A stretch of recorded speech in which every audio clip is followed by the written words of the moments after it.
राज्य मंत्रिमंडळाच्या बैठकीला सुरुवात। बैठकीनंतर मुख्यमंत्र्यांची पत्रकार परिषद। नुकसानग्रस्त शेतकऱ्यांसाठी विशेष पॅकेजची घोषणा होण्याची शक्यता।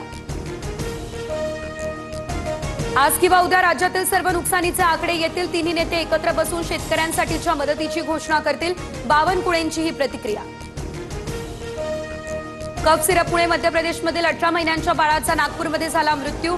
तर औषध अधीक्षक दिनेश मौर्या यांची तडकाफडकी बदली। या प्रकरणी मध्य प्रदेश, राजस्थान आणि उत्तर प्रदेशला राष्ट्रीय मानवाधिकार आयोगाची नोटीस।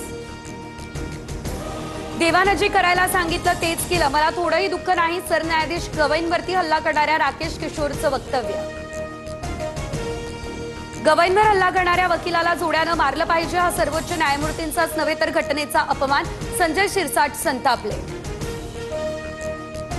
न्यायाधीश गवईंवरील हल्ल्याप्रकरणी पवारांच्या राष्ट्रवादीचं आंदोलन ही मनुवादी मानसिकतेची पिल्लावर बूट फेकतीये, अशा कट्टरतावादी प्रवृत्तींचा जाहीर निषेध। रोहित पवार आक्रमक।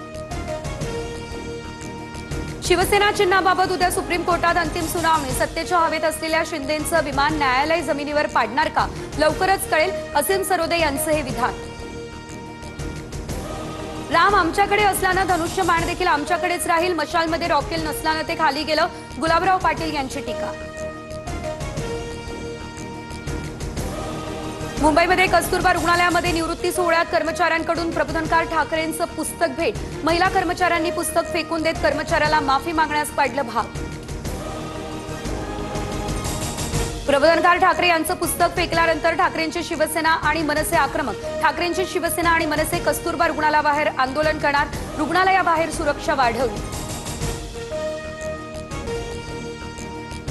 परभणीमध्ये बंजारा समाजाचा विराट मोर्चा। एसटी प्रवर्गातून आरक्षण देण्याची मागणी। पारंपरिक वेशभूषेत महिलांचं या मोर्चामध्ये नृत्य।